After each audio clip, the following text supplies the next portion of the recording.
sit idle.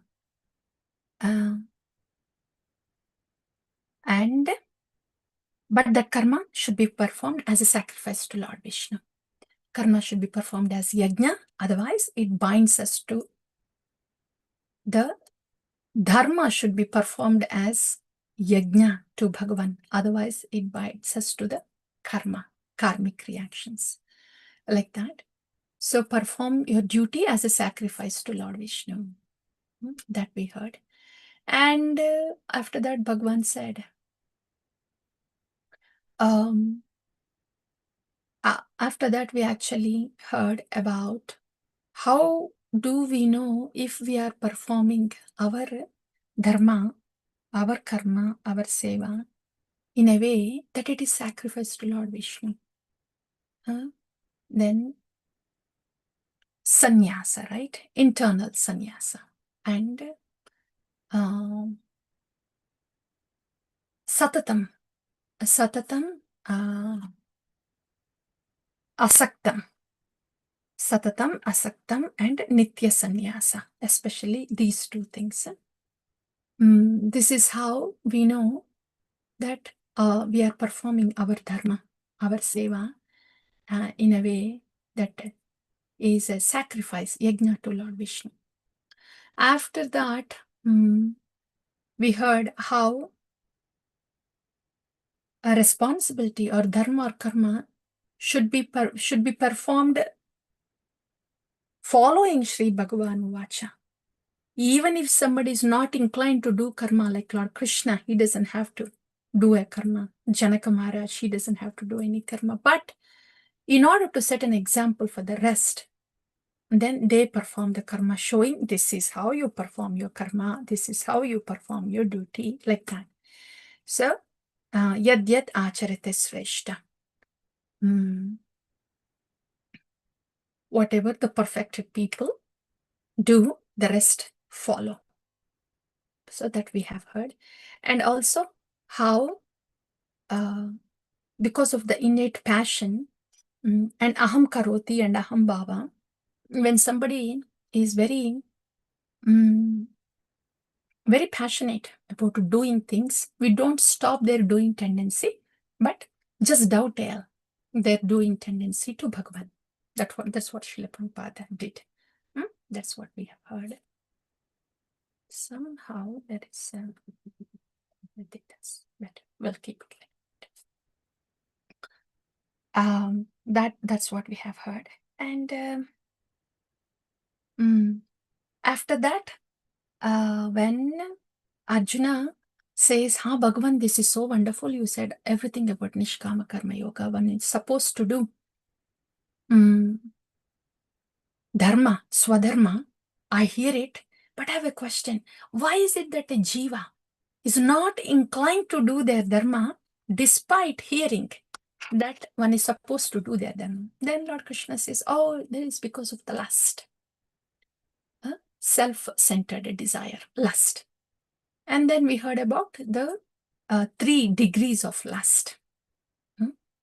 And after that, we heard about the places where lust sits. Right.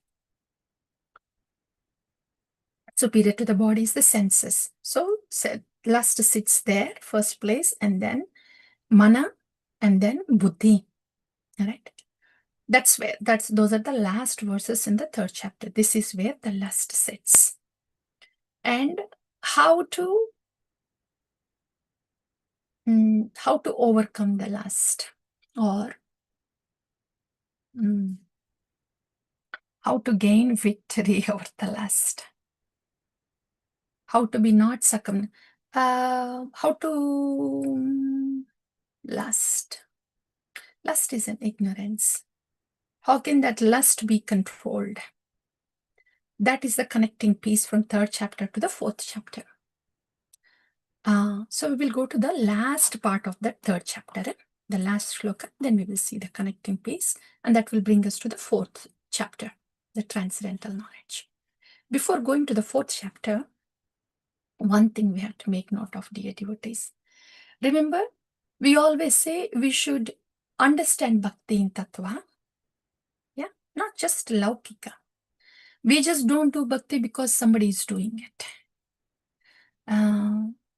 We want to do bhakti. We have to know the basics of bhakti. What is this bhakti about? How to do this? According to the fundamentals, we perform bhakti. We practice bhakti based on the fundamentals that are given. Yeah. So that is tattva. We hear that, right? So where is this tattva? All the Shastra is tattva. The whole Bhagavad Gita is tattva. Yeah. And especially now, Bhagavan is going to speak. In the 4th chapter, we will hear the Bhagavad Tattva. And then little bit about the Jiva Tattva. And then Guru Tattva. So the Tattva is spread throughout. We have to, this is what Bhagavad Gita gives us. Essential knowledge of the fundamental elements. The 5 fundamental elements. First one is Bhagavan, then Jiva, then what is it? That is coming between the Bhagavan and Jiva? The Prakriti, the Karma, and the Kala. These 5 things. So these are the eternal principles, fundamental elements. So all the shlokas of Bhagavad Gita or any Shastra, they explain about these 5 eternal factors. All of them are actually eternal. So each shloka has to do with one of these eternal factors. This is all tattva. Bhagavad tattva, jiva tattva, prakriti is shakti tattva. In the shakti tattva, prakriti is maya shakti. Bhakti is antarangika shakti. Right? And then karma. The karma is what? If it is under the influence of Maya Shakti, it is entangling karma. If it is under the influence of Yoga Maya, that is the devotional service. Right? And then Kala, time factor. Time factor in this material world, the characteristic feature is it constantly changes the things in the material world.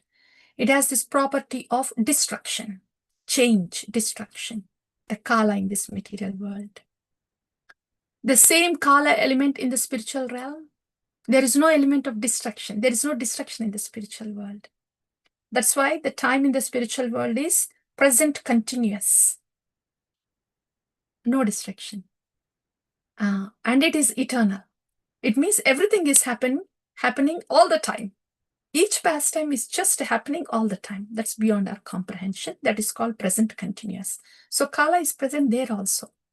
But it doesn't have this destructive feature there in eternal world, spiritual world. Here in this material world, ashashvatam. So like this. So this is tattva. The Shastra is about this 5 elements. Yeah, Bhagavad Gita gives basics, and then Bhagavatam, and then Chaitanya Charitamrita, living the bhakti. So yeah, like that, the tattva is spread throughout Bhagavad Gita. So in this 4th chapter, we will hear about Bhagavad Tattva first, and then little bit Jiva Tattva, and then Guru Tattva. Every bit of it is pertaining to us, dear devotees. Nothing is dry and just theory here, every bit of it. So we will see it. Now, going to the 3rd chapter, the last shloka. One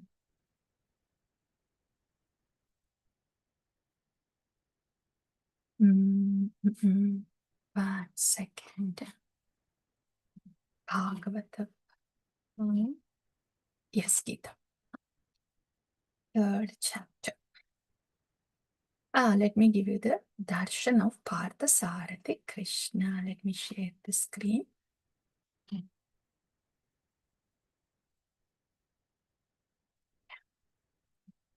The Partha Krishna.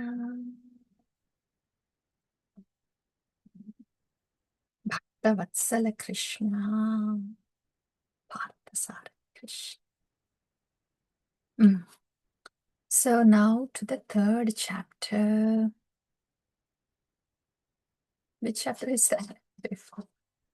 To the end of the third chapter. That is the connecting shloka. Remember, we heard about what Srila Prabhupada was saying. Just be established in your original position. You are a soul and you just be in the seva of the Supreme Soul. Then you don't have to worry about the controlling the lust present in the intelligence, in the mind, and in the senses. That's what Srila Prabhupada purport, right? What is it that is based on? This is the last one here. Where is it? Okay, 42. So 43 was not, it was not posted here. 43 is important. We have to modify this one. 43 is important. I'm just gonna go to Veda base, and that's one shloka, and then we will come back to this, come to the fourth chapter. So in the third chapter, the last shloka, yeah, that's, 42 is mentioned there. 43 is this. This is beautiful. How can we miss this one? This is Shri Bhagavan Uvacham Evam Buddhe Param Buddhva Samstabhyatmanamatmanam Jahi Shatrum Mahabaho Kamarupam Durasadam Evam Buddhe Param Buddhva. Knowing that you are superior to Buddhi, means you are soul. Yeah. Samstabhyatmanam atmanam. You should steady the mind by deliberate spiritual intelligence. Samstabhyam atmanam atmana. You should steady. Samstabhyam, steady. Atmanam atmana. Steady the mind, steady the intelligence, knowing that you are superior to both mind and intelligence. You are soul. That's spiritual knowledge. Knowing that I am soul is spiritual knowledge. Jahi Shatrum Mahabaho Kamarupam Durasadam. In this way, you conquer this Shatru, lust. You conquer this enemy called lust. O Mahabaho Arjuna, Kamarupam Durasadam, which is in the form of lust, that is formidable lust. This is a beautiful shloka. This is it. Because Bhagavan has already stated that our only enemy is lust, the self-centered desire, self-centered desire which has so many hoods as Kaliya. That is our only enemy. There are no enemies outside. There is nothing wrong outside. Only inside. Inside. And that is the lust, the self-centered desire. Then how? That's $1 million question. How can I conquer this enemy? Bhagavan is saying, know that you are superior. You, the soul, are superior to not just the senses, but the mind and intelligence. That know of you is the knowledge of soul. Adhyatmika jnana, spiritual knowledge. So, with the spiritual knowledge, only by the spiritual knowledge, the lust, which is a formidable enemy, only with this spiritual knowledge, this lust can be conquered. This is why Srila Prabhupada said, just know that you are the servant of the Supreme Lord and engage in the service. That's it. You don't have to worry about the intelligence, the mind, the senses, nothing. This is where Srila Prabhupada, this is why Srila Prabhupada said that. That's 43rd shloka. Now, naturally, the next question is, wow, so this is the answer for this $1,000,000 question of how to conquer this enemy of lust. Eh? Adhyatmika jnana, transcendental knowledge. Then, how can we receive this adhyatmika jnana? Yeah. Then Krishna, Bhagavan Vacha. Shri Bhagavan Vacha. Evam parampara praptam imam rajarshayo vidu. Sakale neha mahata yoga nashta parantapam. So, Bhagavan started speaking, and the first shloka was, I spoke this knowledge to Vivishwan, and this was later passed on to Manu and then to Ikshvaku. So, Vivishwan's son is Manu. And this Manu, Vaivashvata Manu, had many sons. Ikshvaku is one of them.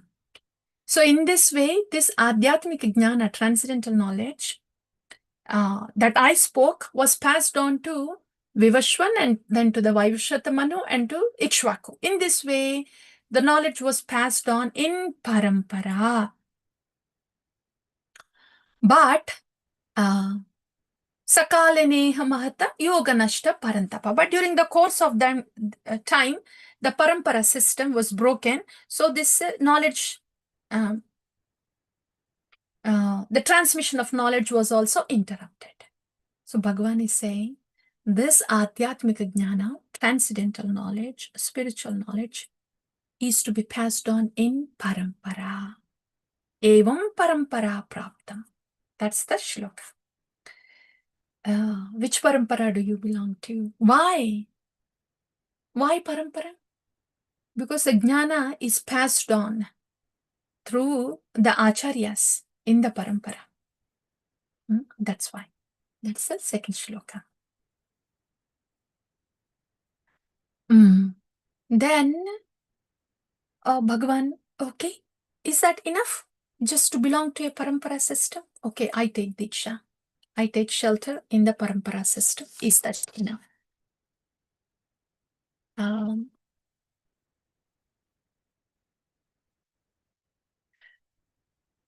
Then Bhagavan is saying, Saevayam maya tedya yoga prokta puratanaha bhaktosi me sakha cheti rahasyam hi etaduttamam. Important. Same, this Bhagavan actually repeatedly says this. Because you are an Asuyave, because you are my bhakta, because you are my friend. So not just belonging to a parampara. Do I have this? Bhaktosi me sakacheti. Bhagavan is saying, you are my bhakta and you are my friend, and that's why I'm passing on this knowledge to you. So for a speaker to feel like that to the receiver, a speaker should be feeling like that to the receiver, and only then the knowledge flows. And the receiver also has to speak about the receiver also has to feel like that to the speaker. Because this is not just jnana, not an information passing on. Google is there, ChatGPT is there for information passing, just to pass on the information. The data system can just pass on the information. But the transcendental knowledge, spiritual knowledge, is to do with the transmission. Transmission. It is to do with the heart. Transmission. It's just not the knowledge, but it has to be a realized one.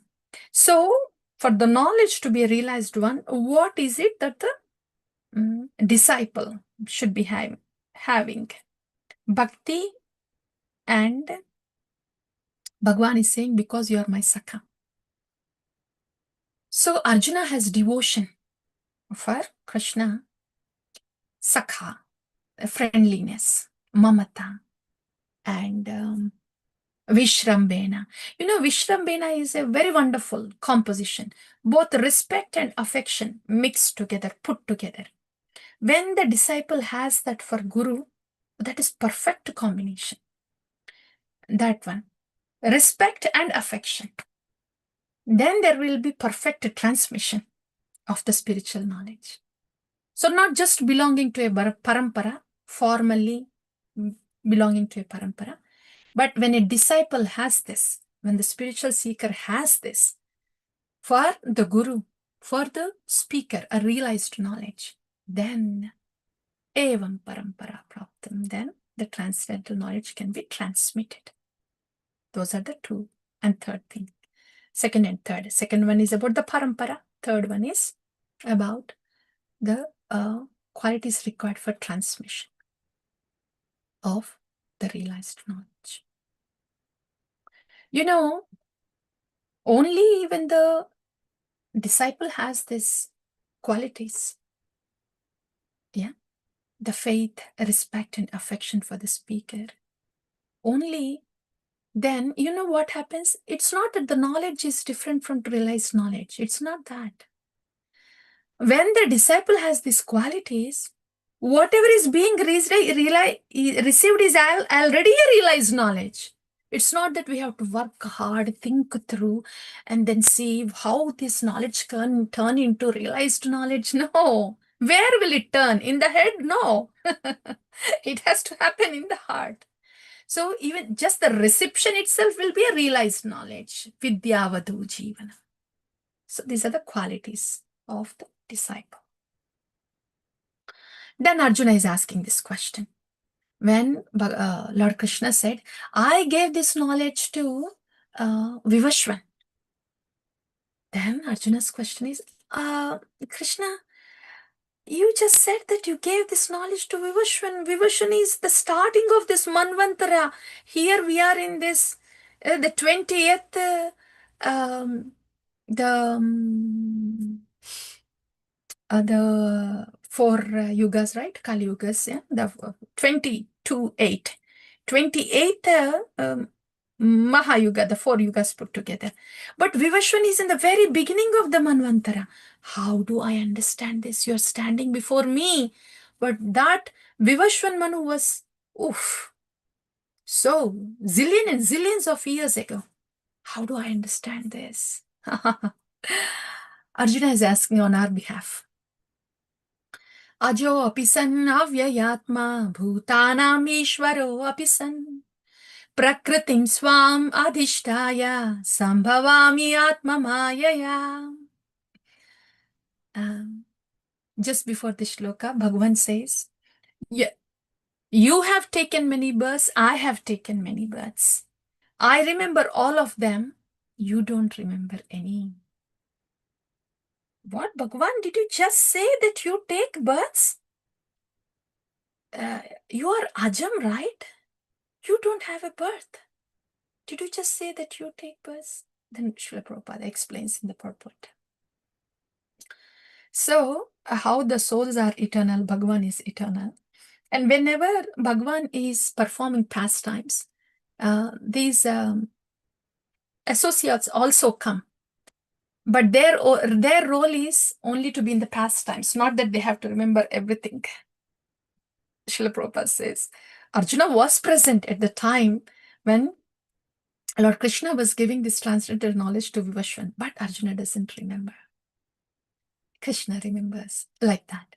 So Bhagavan says that we've been together for a very long time. You don't remember that all. I remember that. That's Bhagavad Tattva right there. And then Bhagavan is now elaborating that point. How is it that he is different from Jiva Tattva? How is it Bhagavad Tattva different from Jiva Tattva? Arjuna is an associate of the Lord, but in general, Jiva Tattva takes birth because of the karma. In order to experience all the results of all the fruits of karma that it has done, good or bad, because of the subtle body that is all present, which is a repository of all the karma, For that it is taking the birth. For that it is getting the body. That is the jiva. That's the condition of the jiva. So jiva is forced to take birth because of the karma. How about Bhagavan? Ajo api san avyayatma bhutanam ishvaro api san prakritim swam adhishtaya sambhavami atma mayaya. Ajo api san avyayatma. Yes, Arjuna. Ajo api san. I have no birth. Avyayatma. I'm inexhaustible. I'm just always present. There is no destruction. I'm inexhaustible. I have no birth, no beginning. I am eternally present, inexhaustible. Not just that. Bhutanam Ishvaro Apisan. I am the Ishvara of all the Bhutas, of all the Jivas. This is the beauty when Bhagavan speaks. Only Bhagavan can speak like this. Prakritim swam adhishtaya sambhavami atma mayaya. I, with my internal energy, I manifest. Sambhavami atma mayaya. So through my internal energy, I manifest here. Point 1, point 2, point 3, point 4, Bhagavad Tattva, done. Yeah, Jiva Tattva is not like that.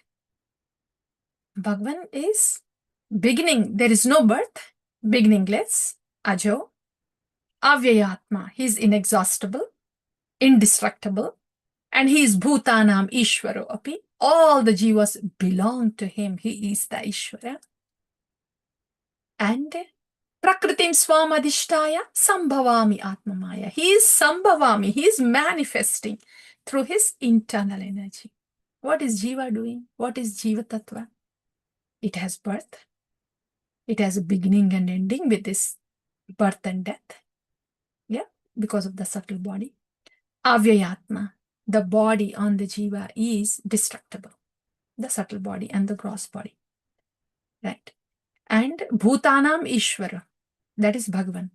And we are just Bhutanam. He is the Ishvara and we are the Bhutanam. And Bhagavan is Prakritim Swam Adhishtaya. He is manifesting through he's manifesting himself here. We are forced to take a birth. We are forced to take a body. Out of his own sweet will, he chooses to manifest. He manifests. And Sambhavami Atma Maya. It is his internal energy that manifests Bhagavan. And what are we bound to? External energy. Done. So, Lord Krishna, he says that. So this is why I remember. This is why, this is how one should understand that I've already given this transcendental knowledge to Vivashwan. Then, this is the Lord saying, I manifest through my internal energy. Okay, Bhagavan, this is so wonderful. But when do you manifest? What makes you manifest, Bhagavan?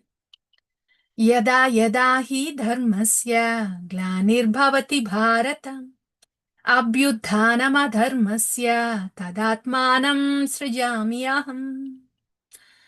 Srijamyaham. I take birth, I manifest. Yada yada hi dharmasya glanirbhavati bharata abhyudhanam adharmasya. When there is predominance of irreligion, when there is need to establish dharma, then that's when I appear. So that's the timing. See, for Prahlad Maharaj, for Nrsimha Bhagavan to appear during Prahlad Maharaj time, the demigods, all of them, Hiranyakashipu, the Hiranyaksha and Hiranyakashipu, when they were born, they were creating havoc. Yeah. But after the Hiranyaksha is killed, the Hiranyakashipu, he was really torturing. But the time had to come. So the demigods, they had to hide from Hiranyakashipu. They had to hide. The time when it reached, you know, when the adharma was so prominent and dharma is at stake, that's when Bhagavan appears. That's the timing. So Prahlad Maharaj was born. Hiranyakashipu was torturing everybody, the demigods, everybody, yeah, like that. Devotees, oh ho gaya. And then it was still not time for the Lord to manifest. And Prahlad Maharaj was born. And Prahlad Maharaj, he was going through all these obstacles, challenges. And so his father was challenging, and Prahlad Maharaj, just with the smaran of Bhagavan, and the smaran of Bhagavan, just that is saving Prahlad Maharaj, saving Prahlad Maharaj. Lord did not have to come to save Prahlad Maharaj. Yeah. But when two aspects here, yeah, from a tattva standpoint, when Hiranyakashipu was about to kill Prahlad Maharaj, that's the pinnacle of adharma, right? And then the Lord has to appear then to establish the dharma, to protect the dharma, and to destroy the adharma. So the timing is that when adharma is the most and dharma needs protection, that's when the Lord appears. And of course, from a rasa standpoint, Narsingha Bhagavan doesn't necessarily have to come. There are many reasons why he came. He wanted to see Prahlad, and he wanted to make the Prahlad Maharaj's words true, and that's why he appeared. That is all the rasa standpoint. But the tattva is this, the timing of appearance. And why does Bhagavan appear? Paritranaya sadhunam vinashaya cha dushkrutam dharma samstapanarthaya sambhavami yuge yuge. Paritranaya sadhunam. That's the first reason. Vinashaya cha dushkrutam is okay. That's the secondary reason. Especially when Bhagavan himself is coming, it is for paritranaya sadhunam. Vinashaya cha dushkrutam will happen. Then dharma samstapanarthaya. Yeah, dharma will be established. When Bhagavan appears, will not the dharma be established? It will be established. But the point is, Lord comes for paritranaya sadhana, for the sake of sadhus. All these pious souls, they want to see the Lord. When the Lord comes, then Rupa, Guna, Leela are manifesting. When the Lord came, appeared in Vrindavana, that was the time. Through his pastimes, different kind of pastimes, he attracted all the souls. For this reason, Bhagavan comes to attract all the pious souls. And of course, Lord Krishna, he killed the demons too. Killed the demons in Vrindavan, came to Mathura, killed the demons there, went to Dwaraka, killed the demons there. And then in the Mathura and in the Dwaraka, yeah, everywhere he went, yeah, he killed the demons. That is there. But only Krishna can come and show his pastimes. Nobody else can come and show, play his pastimes. So paritranaya sadhuna. That's why Krishna appears. Our bhakti is about this artha pravritti. Vinashaya dushkrutam happens. Vinashaya cha dushkrutam happens. Artha pravritti. So bhakti is all about how can I please you, Bhagavan? Just in that prayer and desire and effort of I want to please you, Bhagavan, whatever anarthas are there, they will be destroyed. The only prayer, the only focus, the only thought is how can I please you, Bhagavan? Artha pravritti. I like that. Okay. Then, see, Bhagavan is speaking about himself. How he manifests. When does he manifest? Why does he manifest? This is all about Bhagavan. This is all Bhagavad Tattva. Does Jiva do any of these things? So, when Bhagavan manifests Paritranaya Sadhunam, when he is performing his pastimes, oh, what is the significance of those pastimes? Especially when he's coming as Devadideva, Bhagavan, Lord Shri Krishna. Janma karma cha me divyam evam yo vetti tatvatah tyaktva deham punarjanma naiti mam iti so Arjuna. Naiti mam iti so Arjuna. So one has to understand when Bhagavan is coming, he's coming in the form Nararupa, in the form of a human being. So everything about Bhagavan should be understood. Janma, karma are the activities here, pastimes, the birth, apparent birth, but this is manifestation. So when the appearance of the Lord, when the pastimes of the Lord, that itself is a tattva there. When the birth of the Lord is understood as appearance, when the karma of the Lord is understood as pastimes, when they are understood like that in tattva, then the jiva will not have one more birth. There is no punarjanma after leaving this body. The jiva will certainly come to me. Hearing the pastimes of the Lord is very wonderful.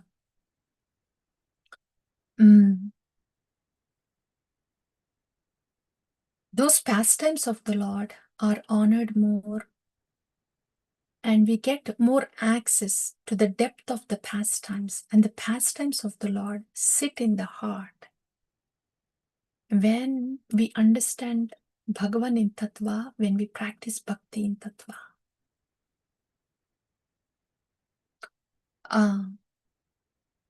for anything about Bhagavan to sit in the heart, to reveal in the heart, Rupa Guna Leela, the jiva should be purified enough, because Bhagavad Tattva, Bhagavan is the purest one. Bhagavan is purest one, right? So the jiva has to be purified enough for all the Rupa Guna Leela of Bhagavan to sit in the heart. So it's the Tattva. Tattva is the reality, the fundamentals of Bhakti. What is the fundamental understanding of Bhagavan? What is the fundamental understanding of jiva? What is the fundamental understanding of this process of Bhakti? This is all called Tattva, basics, fundamentals. The fundamental thing about Bhakti is Bhakti means it is between the Bhakta and Bhagavan. Vertical axis, Bhaka, that's Bhakti. That's the Tattva of Bhakti. Bhagavan, the fundamental truth, the Tattva of Bhagavan is his Bhritya, he is the sustainer. The fundamental truth of Jiva is he is Bharta. Bhagavan is Bharta, sustainer. And the Jiva is Bhritya, is the dependent. These are fundamental truths. Like the fundamental truth of the fire is it will burn. There are no opinions about it. The truth is it will burn. The fire will burn. Like that, there are no opinions about Bhagavan. There is no voting about Bhagavan or opinions about Bhagavan. The truth of Bhagavan, the truth of Jiva, the fundamentals and truth of the process of Bhakti, like this. So knowing in Tattva, and knowing Bhakti in Tattva, knowing Bhagavan in Tattva, like that. When Bhagavan is known in Tattva, then what happens? The subtle body dismantles. There will be no more subtle body inside. The Aham Karoti will not be there. So there is no material mind, there is no material intelligence. Nothing. When Bhakti is practiced in Tattva, knowing who Bhagavan is, subtle body is not there anymore. Why will there be rebirth? What is the need of a material body when there is no subtle body here? What is the need of a gross body here? It will not happen.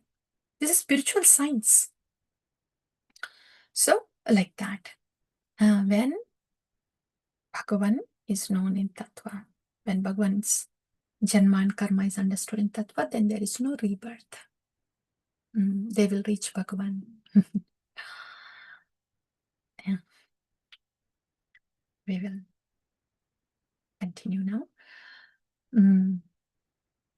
So, what happens knowing Bhagavan in Tattva? How does knowing Krishna affect us? How does knowing about Krishna, the Nama of Krishna, the Rupa Guna, and the pastimes of Krishna, how this knowledge of Krishna affect us?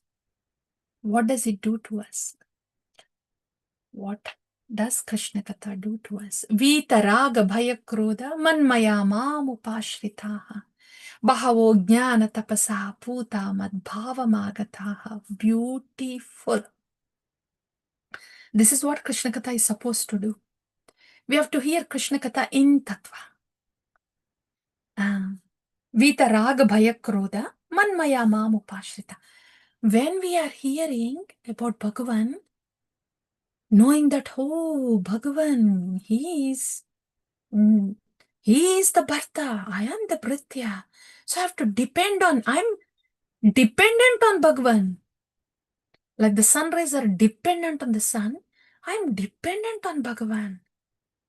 When we hear that, then manmaya mam upashritaha, they will take ashrita.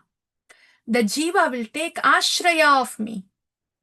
Vita raga bhaya krodha. Then it will become free of raga, bhaya and krodha. Free of this material attachment, the fear and anger, because it has taken ashraya of me. That is the only way to get rid of the raga, bhaya, krodha, by manmaya mam upashritaha. Yeah, in this way, bahavo jnana tapasa bhuta madbhavamagataha. With this knowledge, the transcendental knowledge of Tattva, taking the ashraya of Bhagavan is like a tapasya. So with this transcendental knowledge of Bhagavan in Tattva and taking the ashraya, puta madbhavamagataha, they get purified. And they attain my bhavam, Krishna bhavana. They attain my bhavam. They attain love for me. How beautiful is this? Knowing Bhagavan in Tattva will compel the jiva to take ashraya. In the 10th chapter also, Bhagavan is starting, right? Just before Chaturshloki Bhagavata. Bhagavad says, so avikalpena yogena yujyate na atra samshaya. When a jiva hears about me, my vibhuti, my tattva, without samshaya, the jiva will take shelter of me. This is manmaya mam upashrita. Only with that.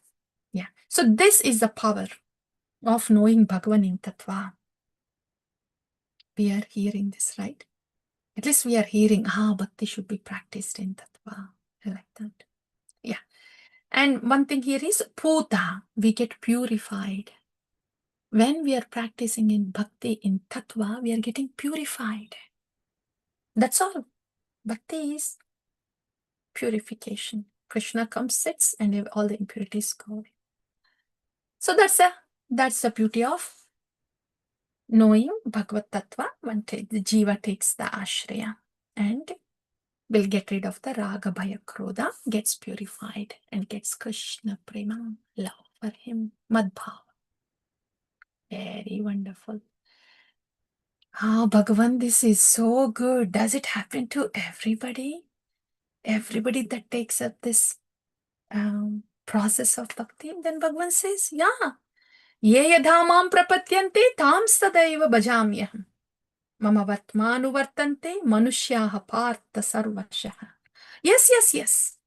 Proportionate to your prapatyante. As much as you surrender, as much as prapatti, as much of ashraya you take of me, so much will you get. That makes sense, right? Krishna, I want you this much only. Okay, I'll give you this much only. I want only this much of you, Krishna. And then this much of my family, this much of my job, this much of this in this world. Okay, you get. So be it. That's what you'll get. Krishna, I want only you. So be it. That's what you will get. Ye yadamam prapatyante. Like that. Yeah. This is Bhakti Tattva, right? Bhagavan is speaking about himself, and Upashritaha, Ashrita, Ashraya is Bhakti Tattva. Then, okay, and Bhagavan is also saying, Bhagavan, yeah. So Bhagavan has been saying that I come here, I manifest, I protect the dharma, I kill the demons, and whoever takes the ashraya of me, then I reciprocate accordingly. So it just sounds like Bhagavan is doing a lot here. Doing. Huh? He's coming and he's killing the demons and he's protecting the devotees, sadhus. Lot of doing, right? Is the doing of the jiva same as doing of Bhagavan? When the doing of the jiva happens, jiva is entangled in karma. Is it the same with Bhagavan? Chatur varnyam maya srishtam gunakarma vibhagashaham tasya kartaram apimam vidya kartaram avyayam. Oh jiva, your doing is not the same as my doing. I do, but I don't get entangled. I do, but I don't do. So the Varnashrama, Chaturvarnam Maya Srishtam. Daivi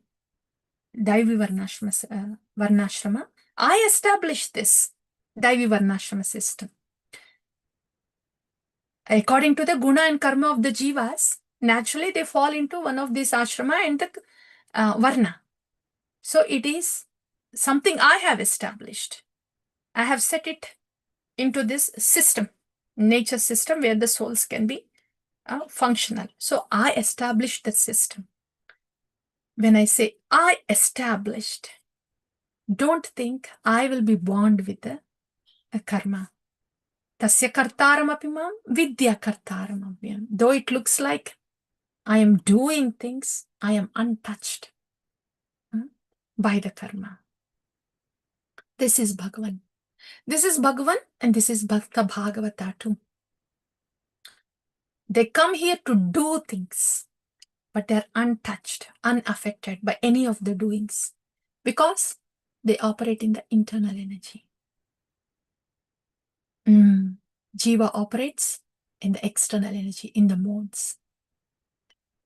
Jiva is under the influence of doership. That's doership is what? That's the external energy for Jiva, like that. Namam karmani limpanti, name karma palaspruha, iti mam yo abhijanati, karma bhir na sabhadyate. Bhagavan is saying, I am not expecting any karma phala. It's not that I'm doing something and I have expectation. And I'm not bound by karma. Same thing. Yeah, that's Bhagavan. But the jiva is bound by that. So that's all. That's Bhagavan saying. So much, right? The difference between the Bhagavad Tattva and the Jiva Tattva. And of course, here Bhagavan now, after stating who he is, the Bhagavad Tattva and Bhakti also came there. And very clearly, opposite of Bhagavad Tattva is the Jiva Tattva. Yeah. Now Bhagavan is saying how this is a continuation of the Nishkama Karma Yoga. How to perform one's karma. The same that we have been hearing the second and third chapter. This is fourth. Yeah. So continuation of that. How do we know that the karma that we are performing is we are doing it as a sacrifice to Vishnu? Tyaktva karma phala sangha nitya trupto nirashrayaha. Nitya trupto. Nirashraya, is always satisfied.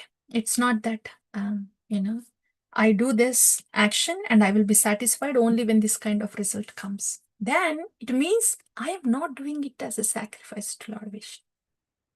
If I'm not Nitya Trupta inside, I am not performing my dharma or seva as an offering or a yajna to Vishnu.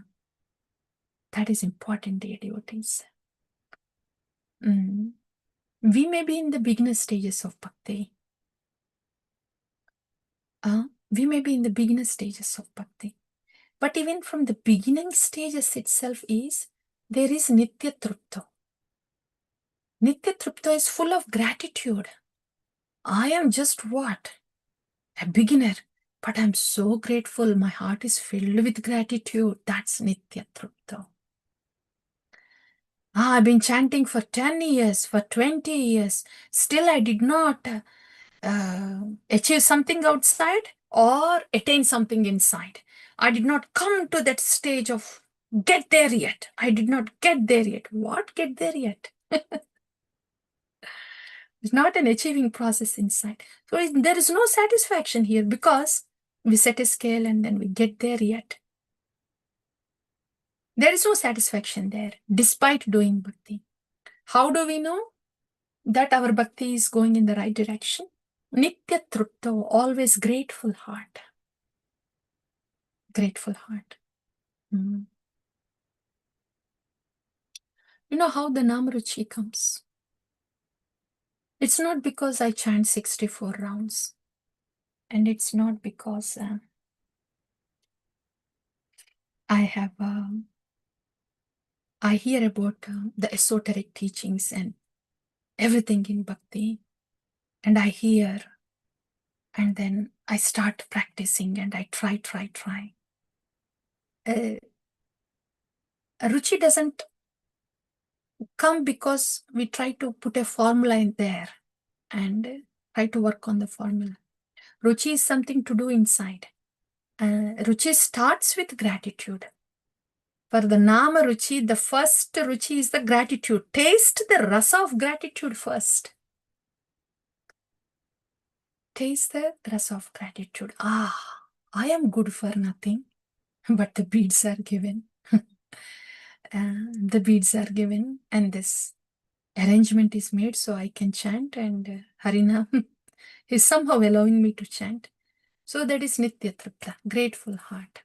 And that's where it begins. The Ruchi begins from there, a grateful heart. Nitya Tripta. Nirashraya is not dependent on anything outside. And this is how we know that our bhakti, our dharma, our seva is going in right direction.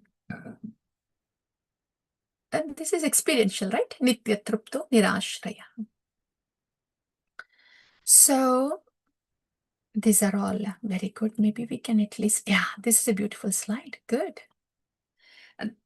This is really condensing all the shlokas in one place. So we get to the last section of the 4th chapter. But this is what we want to hear. How to do our seva, our dharma, and how do we know we are doing it right. One thing is Nitya Tripta Nirashraya. This Nitya Tripta will not happen if we compare with anything outside, with anybody outside. Bhakti is all about Bhagavan anyway. Why look outside? No. That's a perfect recipe for disappointment and misery. Comparison. Bhakti is about Bhagavan. Vertical axis. Vertical. Yeah. And also, no comparing outside, but no demanding from inside. I am chanting, I am putting so much austerity, I am hearing so much, and I should be purified by this time. I should be realized by this time. Ye kya demand hai? So it's not external comparison and it's not about internal demanding. It's about, If we want external inspiration, but internal gratitude, not demanding, gratitude. So Nitya Tripta. Yeah. Nitya Tripta, and what else? Nirashiryata Chittatma Tyakta Sarva Parigraham Shariram Kevalam Karma Kurvannapnoti Kilbisham Yadricha Labda Santushto Dvandvatito Vimatsaraham Samasiddhau Asiddhau Cha Kritvapina Nibhatyate Gata Sangasya Muktasya Jnanavastita Chetasaha Yajnayarchatah Karma Samagram Praviliyate. So beautiful. Gata Sangasya Muktasya Jnanavastita Chetasaha. Dissociated. Gata Sangasya Muktasya, liberated from the modes. There is no association with the modes because Jnana avastita chetasaha, the chitta is with the transcendental knowledge, fully situated in the transcendental knowledge. So beautiful. Yajnaya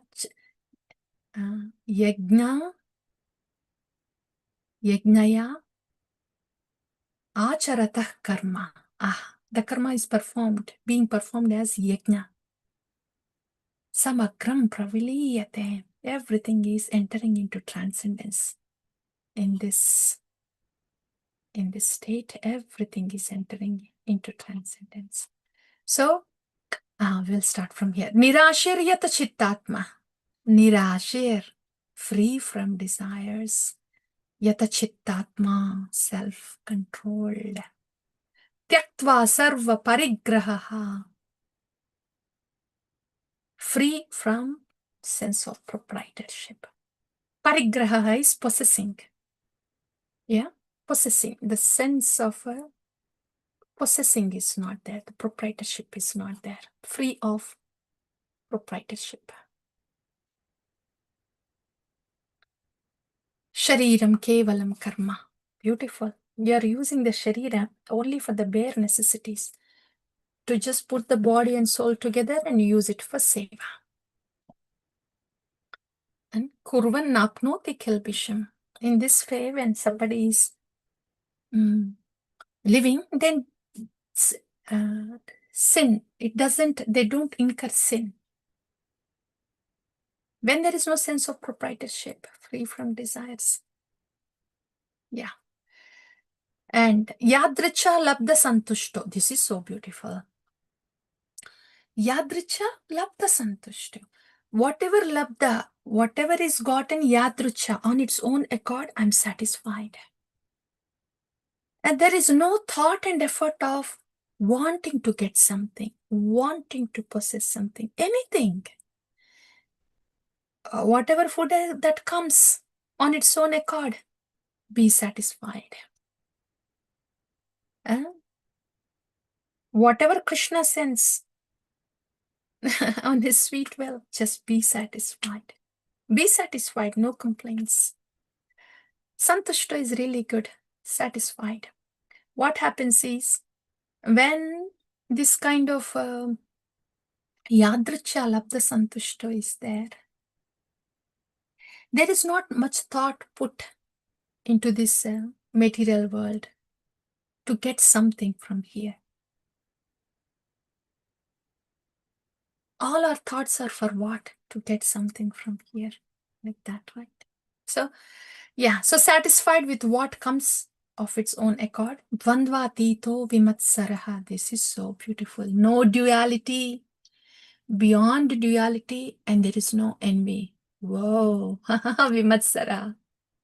No envy means simply that we see everything as Krishna's. Then where is the envy when everything is Krishna's? When we don't want to see everything as Krishna's, we are envious to Krishna. Everything is Krishna's, and we don't want to see that everything as his. Wow, we are really envious towards Krishna. That's Matsara. But when we see everything as Krishna's, there is no matsara. There is no duality. Then yadricha labdha santushto will happen. Sama siddhaucha asiddhaucha will happen for sure. Equipoised, not really affected by siddhaucha asiddhaucha, success or failure. That will not be a consideration at all. Kritva Kritvapi na nibadhyate, never entangled, although performing actions. That's a liberated state. Liberation means liberated from envy. Means, how do we get that liberation? When we see everything as Krishna's, then we get it liberated from envy. Then everything else, fatafat, tak, everything happens. Yadricha lapta santushto, dvandva atito, samasiddhau asiddhau cha, kritva apina nibadhyate, happens. Nirashiryata chittatma, happens. Tyaktva sarva parigraha, happens. Shariram kevalam karma, of course, shariram will be only for kevalam karma. Gatasangasya muktasya, this is how one gets to Gatasangasya muktasya. Muktasya, liberated from sanga, the modes, liberated from ahamkara. Beautiful. We should look forward for that. Liberation, liberated from ahamkara. Oh, so beautiful. That's why, Sharanagati is freedom. Real freedom means Sharanagati. When we are bonding with Krishna, that's the real liberation. Liberation from the modes. That's why called. The four regulative principles, they're called. Four regulative principles of freedom. Like that. Sharanagati is the core principle for freedom. Like that. Yeah, so dvandvatito vimatsara. Then gatasangasya muktasya happens. Jnanavastita chetasa. This is beautiful. See? Vimatsara comes when there is jnanavastita chetasa. Our chitta is in jnanavastita. Our chitta is filled with jnana, transcendental knowledge, tattva. Yeah? When we are filled with the acharyavani, the tattva, then vimatsara comes. We don't put separate effort. And the thing is, it will not come otherwise. No matter what we do, upside down tapasya, austerity. So, that's one thing a jiva cannot get rid of. Matsara, envy. Despite the austerities, despite gaining the knowledge, you name it. It can only, one can get rid of it in jnana avastita chetasa. But remember that jnana avastita chetasa is the chitta filled with the vani of the acharya means. We also heard about the qualities of the disciple. If we want the vani of the acharyas to fill our chitta, we heard those qualities, right? For the hearer, for the spiritual seeker. The respect, affection, and faith in the acharya, in the guru, in the speaker. When that is not there, it will not sit in our system, even though we hear. Like that. But when that is there, that's it. Jnanavastita chetasa. When that is sitting there, then vimatsara will come automatically. So yajna, yajnayacharata karma. All the karma is performed as yajna. So samagram praviliyate. In this way, everything enters into transcendence. Beautiful, right? This is Nishkama Karma Yoga. But with the mercy of Srila Prabhupada, everything about the Nishkama Karma Yoga is bhakti for us. And everything about bhakti is relishable anyway. Okay, this is so beautiful, Bhagavan, so wonderful. this Nishkama Karma Yoga, how to be, this is a perfected state of bhakti, Jnanavastita Chetasaha, which is giving us Dvandvatito Vimatsaraha, past the duality and no envy, is perfected state. When we take the ashraya of the perfected beings, we get to this perfected state. Okay. So, Lord Krishna has explained this. The Nishkama Karma Yoga or Bhakti Yoga in the initial stages and in the perfected stages. In the initial stages, be nitya trupto, be grateful, a grateful heart, no complaint, no comparison outside, no demanding inside. Grateful heart is the requisite. Sadhana Bhakti. And what is Siddha Bhakti? Is great gratitude being replaced something else? No, it only gets more denser and much more and different mellows of gratitude, which is Dainya. That is Siddha. And this is Sadhana Bhakti. This is Siddha Bhakti. Raga Bhakti. Jnanavastita Chetasa is the key. And rest of them will come. So this is a perfected state. This is wonderful. Actually, that is what? 23rd shloka. And here is 34. Yeah, so the slokas in between. After Bhagavan explains about this Nishkama Karma Yoga, yeah, in the practice and perfected stage, which is Bhakti Yoga, Bhagavan explains that there is no happiness without sacrifice. And then Lord Krishna explains the different kinds of sacrifices that one does. A sacrifice of sense control, sacrifice of, first is dravya, giving the things in charity. That is a sacrifice, right? I have things and doing the danam, charity, dravya. That's one kind of sacrifice. Second kind of sacrifice, sense control. A third kind of sacrifice is the control of the life, air, pranayama, yeah, in the Ashtanga Yoga, right? And then the next kind of control is pratyahara, mind control, like this. So Bhagavan speaks about different kinds of sacrifices. Sacrifice means giving up something voluntarily. Charity is giving up my possession to somebody voluntarily.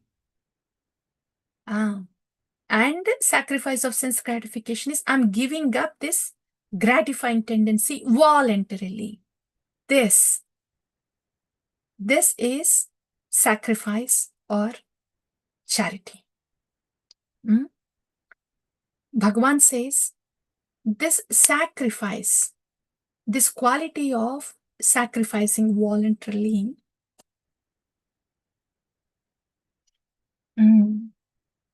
will bring a person to the transcendental knowledge, to understand the need for transcendental knowledge. See, for example, it is like this. See, there are many people who give charity like that, right? So they're all doing dharma. Dharma is piety. Yeah. They give away things, they do the charity, and they help people in many ways. So that is very good. Piety is good. Opposite of piety, adharma is adharma, sin. So doing something for the welfare of the people is dharma. And doing something that hurts the people is adharma. So it is the dharmic people, they are more qualified to receive the transcendental knowledge, not the adharmic people, not the sinners, but whoever is doing dharma, who is voluntarily sacrificing something for the welfare of others, are qualifying themselves to be able to receive transcendental knowledge. In the transcendental knowledge is happiness. So without this sacrifice, there is no happiness. So all the shlokas in between, From 23rd to this 33rd, they are all like that. Different kinds of sacrifices, and how performing the sacrifice qualifies one to get ready to receive the transcendental knowledge. In other words, when somebody is voluntarily giving up something for the welfare of others, they are increasing their appetite to receive the knowledge. So if you're speaking to somebody who is adharmic and is always thinking to accumulate for one's own self, not thinking about welfare of others, he is not hungry for the transcendental knowledge. He's not hungry. He's not ready. But those who are dharmic people, pious people, then they are wanting to help people. It means they're increasing their hunger to receive the transcendental knowledge. So that's the point. By doing sacrifices, one is qualifying to receive the transcendental knowledge. After that, so in this way, the sacrifice will lead to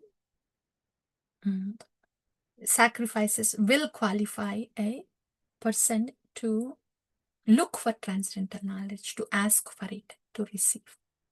Good, I am hungry now. Yes, I'm a very charitable person. I am a pious person, and I care for others, others' welfare. So I have done my punya, my sukruti has come, my punya sukruti bank account. The punya account is full now. Then what will happen to that person? That person that has done so much of dharma, piety, and all that. He is more like a ripened fruit to receive Bhagavan now, because of his nature for looking for the welfare of other people. In this way, he's qualifying to receive the transcendental knowledge, like that. Okay, now you have qualified yourself, but who is going to give you the transcendental knowledge? So what is, you have done all these sacrifices, very wonderful.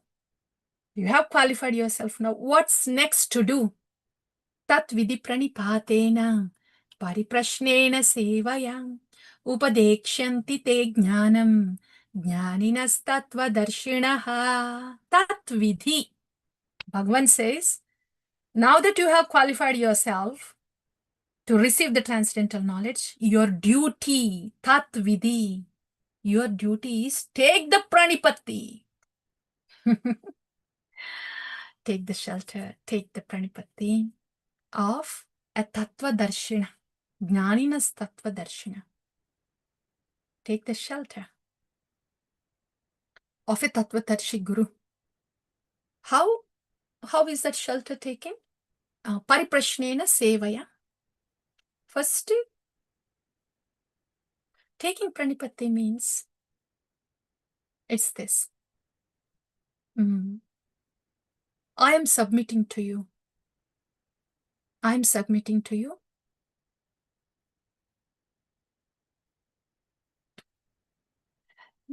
It is like this. Pranipatti is this. I don't know if you know about these courses. If there is an exam, there are some courses. They will say, if you take my class, then there is 100% guarantee to pass. They will assure you that you will pass. The price will be high, but you know that you will pass the exam. 100% pass. And then when we enroll in that course, we have such faith. Oh, so I am going to pass. Then I'll enroll into this course. That's pranipatti. Because they are assuring you that you will pass. So Tattva with Guru assures you that you will attain Krishna. Then we enroll to that course. Yes, now I submit to you. I am enrolling. Yeah. So in that course, when you enroll in that course, you have to do exactly what they say. You have to hear all the videos they post. You have to answer all the questions they put in the question bank. You have to do all of them. Then they'll track it. If you heard all those lectures or not, and if you have answered all those questions or not, attempted them or not, they will track it. Like that. So when we enroll to a tattva with guru, then we have to follow exactly what they say. Otherwise, how will we pass the exam? How will we get Krishna? Simple. So that is pranipatena. What is it that I take the shelter of a guru? I take diksha, but my mind start making the plans. My intelligence thinks I am the greatest, and I make my own, I come up with my own way of doing bhakti. What is this? How will I pass the exam? How will I get Krishna? That's not pranipati. Like that. So the duty, Bhagavan is saying, your next duty is you do the pranipati to a tattva with guru. And then, of course, pariprashna, sevaya. When there is pranipati, when you have enrolled into the course, then the interaction begins. That is all seva. When the seva is happening, then the pariprashna should come. Based on the seva that is offered, when there is pariprashna, the answer also will be there. There is no seva, only pariprashna, answer also will be like that. The thing here is, when there is no seva, even if the tattva with guru is giving the answer, because there is no seva bhava inside to that person who is giving us Krishna, even if they give the answer, it will not get into even our head what to speak of our heart. That sevaya is very important.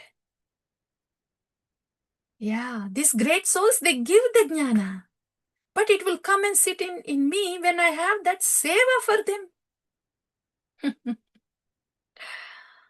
Yeah. So that is Tattvidi Pranipatena. Next, yeah. What is the effect of that? When a Tattva with Guru is giving Tattva Jnana, because I have taken Pranipati, what will be the effect? Yajnatva na punar moham evam yasyasi pandava yena bhutani asheshani drakshyasi atmani athomayi. Oh, so beautiful. This is Yomam Pashyati Sarvatra Sarvam Chamayi Pashyati Tasyaham na pranashyami Sachame na pranashyati. You know, when the Tattva with Guru speaks, it's, it's like very clearly, literally, like we just heard, right? The deities are there on the altar. We know that the deities are there on the altar. Everybody knows, temple room, deities will be there on the altar, but the curtain is there. And we don't see the deities. We don't see Krishna because the curtain is there. Bhagavad Gita is saying, Sri Bhagavan Uvacha is saying, Aham sarvasya prabhavo matta sarvam pravartate. I am present everywhere. Everything is coming from me. Bhagavan is saying, we are hearing. We are hearing. Like, we know the deities are there behind, but as we cannot see the deities behind the curtain, though we are hearing Sri Bhagavan Uvacha, we are not able to perceive Bhagavan Uvacha in our heart.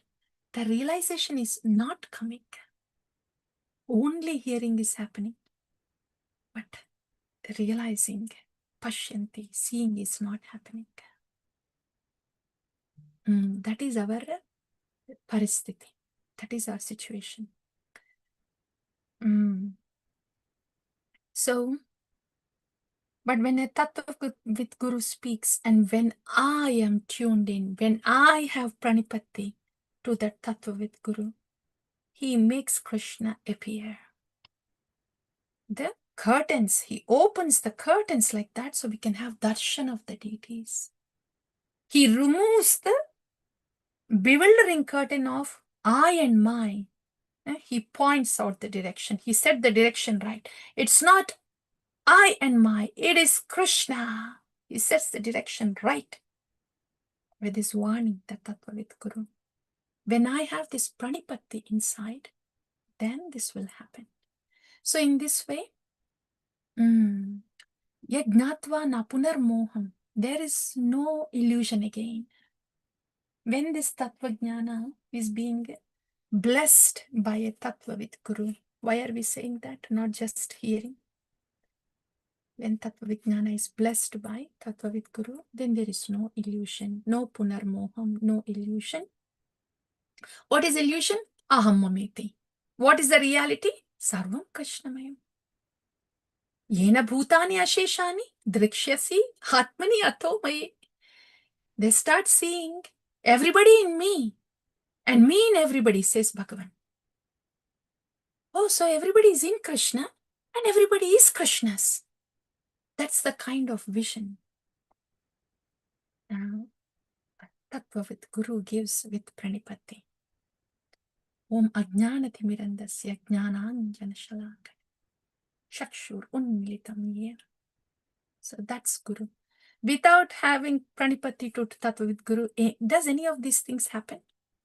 Does the transcendental knowledge even actually come? Are we able to see Krishna? Can we realize Krishna? None of these things happen. So the questions come, right? Is it needed to take the pranipatti of a Tattva with Guru? Is Diksha? Is it needed? Bhagavan is saying, see, you are a good candidate for transcendental knowledge now. You have this increased appetite for transcendental knowledge. Very good. Because you're a dharmic soul. You're a pious soul. That's why you're getting attracted to bhakti. That's why you want to hear Krishna Katha. So you have qualified yourself. You have done all that so far. Now your duty is Tattvidi Pranipatena. You have to take pranipatti of a Tattva with Guru and he will make you see Krishna. He will give darshan of Krishna to you. Like for Dhruva Maharaj, darshan of Lord Narayana was made possible by Narada Muni. So Guru gives us Bhagavan like that. Oh, this is all so wonderful, Bhagavan. You are speaking about Bhagavad Tattva. I understand what my condition is, Jiva Tattva and Manmaya Ashritaha. I have to take Ashraya of you, Bhagavan. When I take Ashraya of you, then Vitaraga Bhaya Krodha will happen. And this is how all the Munis have done. And they have purified themselves. This is so wonderful. And then you spoke about the Nishkama Karma Yoga, the Sadhana Bhakti and the Sadhya Bhakti. And also about the sacrifices, how making sacrifices, being piety will qualify somebody to receive the transcendental knowledge. And you said you need a guru to give this transcendental knowledge. You need to do pranipatti. Yes, wonderful. Is there anything left? He gave it all, right, Bhagavan? Ho gaya. Pranipatti to Tattva with Guru ho gaya. And Yo mam pashyati sarvatra sarvam cha mayi pashyati yena bhutani aseshani drakshasi atmani ato mayi. Ho gaya sab. Then what's next to say, Bhagavan, in the 4th chapter? This is like, the 12 chapters are over. Bhakti Yoga is over. What's more to say in the other chapters, Bhagavan? It's like that. So, these 2 shlokas. Guru is giving you the knowledge, the transcendental knowledge. Yeah? But what is your condition, huh? Shraddha va labate jnanam tatparah samyatendriyah jnanam labdva param shantim achirenadi gacchati. This is the qualification of a disciple. Guru is Tattva with Guru and he is giving the Tattva Jnana. Are you able to see Krishna? You are not able to see Krishna? Then why is it happening? Do you have Shraddha? Do you have the faith in the person that is speaking to this Tattva with Guru? This Sadhu Guru, they speak Shastra. Shraddha va labate jnanam tat para samyatendriyaha. The faith, not only in the scriptures, what can we understand from the scriptures unless a sadhu can explain to us? So faith in the scriptures and the sadhu. Then you get the labate jnanam. Samyatendriyaha. This is control of the senses, sense gratification. So faith in the Shastra, Sadhuvani, and not too attached, materially attached. Samyatendriya, control the indriyas. Then Jnanam Ladva Param Shantim Achirenadi Gacchati. This is very beautiful. You know, Prabhupada, these 4 regulative principles, yeah. This is for Samyatendriya, to control the senses, to regulate the senses. That is a basic thing. And then the faith in the Shastra and Sadhuvani. If these 2 things are there, actually faith in the Shastra and Sadhuvani can automatically make one Samyatendriya, control the senses too, regulate the senses too. Because Srila Prabhupada said, you follow these 4 regulative principles, you chant Hare Krishna offenselessly, you will get Krishna. We have faith in the Sadhuvani. And everybody signs up for the process. Okay, I will do Samyatendriya because of the faith in the Sadhuvani. That's a beginning, right? 4 regulative principles are just beginning. And when it gets more deeper, Samyatendriya, including the mind and the ahamkara, and the deepest part is that the deepest part, ahamkara, that can be only controlled, only subdued by unflinching faith in that sadhu who is giving us Krishna. When we say unflinching faith, there is abundant respect and abundant affection in there. It is unsaid. How can you not have respect and affection for somebody who you have so much faith? They are giving you Krishna. I like that. So yeah. Then jnanam labdva param shanti achirenati gacchati. So when you receive the transcendental knowledge like this, by pranipati to a tattvavid guru, which will give you the samyatendriya, the sense control, and with that kind of pranipati and faith in the sadhu, you will get this jnanam. And param shantim. It's just the knowledge that gives us. Only knowledge cannot give us peace. When a seeker is having these qualities to a tattvavid guru, it is implied that it is realized knowledge which is giving us peace. Jnanam latva param shantim achirena adhikacchati. This is such a beautiful word. Achirena adhikacchati. In a very short period of time, you will get it. That is so true. I mean, who am I to say Bhagavan Uvacha is true, but we see that happening. Then the faith that you have in the scriptures will get so big when you see that happening. When a spiritual seeker is coming new to bhakti, all they have is this Shraddha. Only Shraddha.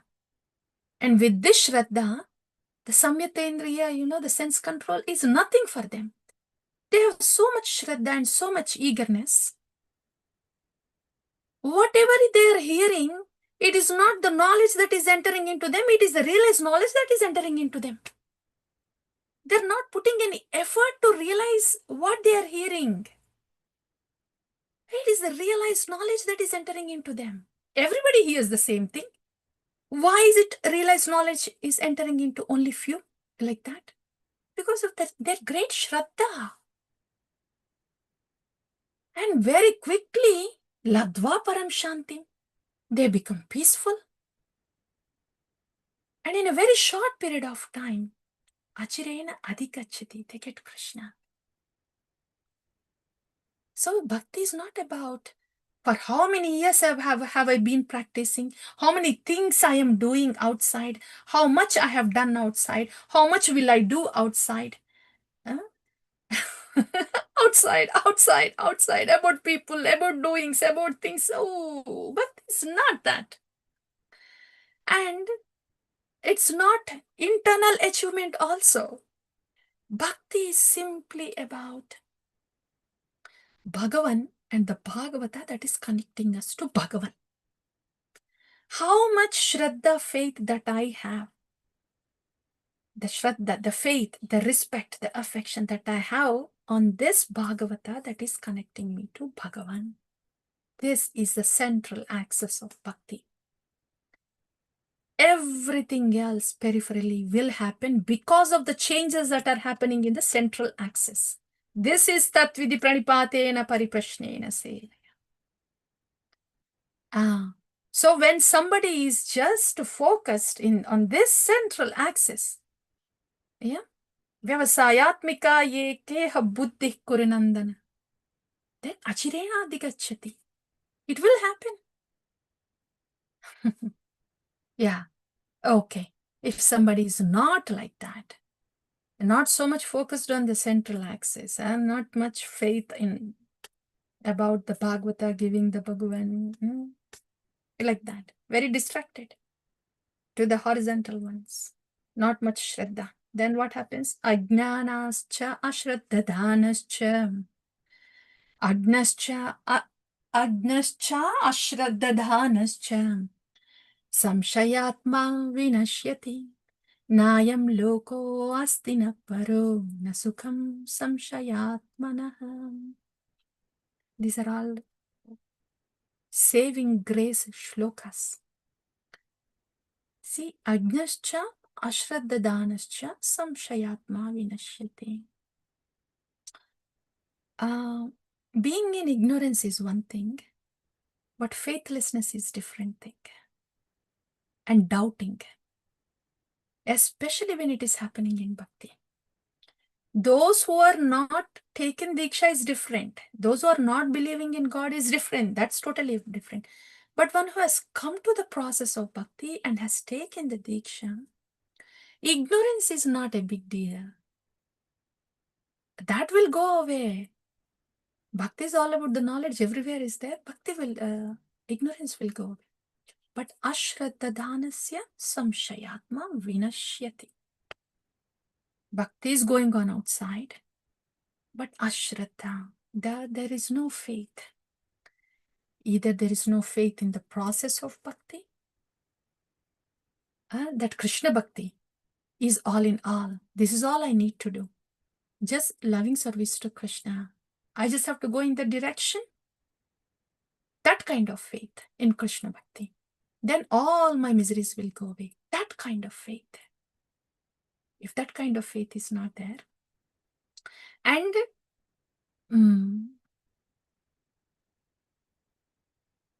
the hearing, we should have the faith in the speaker. We should hear only from those who have faith. That's the point, actually. We should hear only from those who have faith. Otherwise, hearing is of no use. Time waste. There is a big block in the head sitting, and we hear for somebody, and we have no faith in the speaker. Why hear like that? Choose somebody, hear from somebody you have great faith. That should happen. Hear from somebody who you have great faith, great respect. Then you see what happens to bhakti. Achrenadi gacchati. Faith in the process of bhakti, faith in the speaker. So you can hear from anybody within the Prabhupada family. Choose somebody that you have great faith and respect. And then, okay, I am doing this Krishna bhakti, I am hearing all this, but I don't know if this will work out or not. Doubt. Doubt in the process, doubt in the speaker. Where will this bhakti go, huh? So, we are not compelled or impelled. We are not forced to do anything in bhakti. Everything is voluntary. How do you want to do bhakti? Where do you want to hear from? Just do it according to the Shastra. Hear from those who has great faith. You have great faith. Hear from those who is speaking tattva, who is getting you closer to the Bhagavan and keeping you with Bhagavan in tattva. Hear from anybody, but make sure that you have faith in that person. With that faith, there will be respect, affection, everything. But that's the thing. Not only the faith in the process, but faith in somebody who is speaking about that process. Then there will be no doubts. Yeah. But if these things are not there, bhakti may go on externally for years. Vinashyati. Then there will not be much use. So, like that, faith in the process of bhakti, Krishna bhakti. This is all I need. And faith in the Bhakta Bhagavata who is giving us Krishna. Like that. That's all, dear devotees. So, what did we hear so far? I am surprised. That's all. 9 o'clock. We started around 7:25. Wow, 1.5 hours. Very good. Yeah. So what did we hear so far? The 4th chapter, transcendental knowledge, right? The first thing is that it is to conquer the lust. The only thing that can conquer the lust is the transcendental knowledge. And that's how the 4th chapter comes. That transcendental knowledge, let's see if this will be, yeah, this is good. The transcendental knowledge comes in the parampara, not manufactured in the brain, but is passed over, passed on by parampara. And we also heard about the qualities, right? Not just belonging to the parampara, but bhaktosimi sakhasimi. That is the qualities of the disciple in the parampara. Then about Bhagavad Tattva, right? Bhagavad Tattva. How Bhagavan manifests through the internal energy, and he has no birth, right? When does he manifest? Why does he manifest? And the importance of knowing Bhagavan in Tattva. Bhakti in Tattva, Bhagavan in Tattva. Only then, Tattva deham punarjanmana iti mamso iti Arjuna. Then only there will be no rebirth, because there will be no subtle body. Only when Bhakti is practiced in Tattva, the subtle body is dissolved. Like that. So that is Tattva. And so one should know about Bhagavan, about this is what? 4th, right? Let's scroll down so we will not miss anything. 4th chapter. Yeah. So, yeah. Transcendental knowledge and then appearance of Krishna. What happens when we practice bhakti in Tattva? Yeah.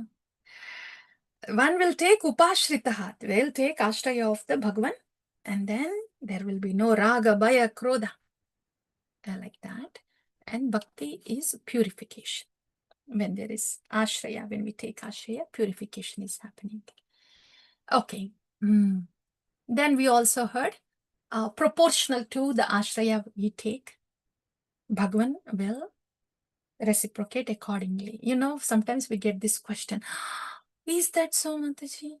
So, if I don't totally surrender, then I will not get bhakti? Oh, the question, what is the question? You want Krishna only this much. You want many other things. Krishna is saying that's okay, yeah. Whatever you want, let it happen. What else can Bhagavan do? He's saying tadastu, you want only Krishna so much. That is why only so much of Krishna, so much of surrender, and you get Krishna only so much. If you want Krishna so much, he will give you so much. If you want only Krishna, he'll give us everything. So, yaya dhamma prapadyante. So, proportional to our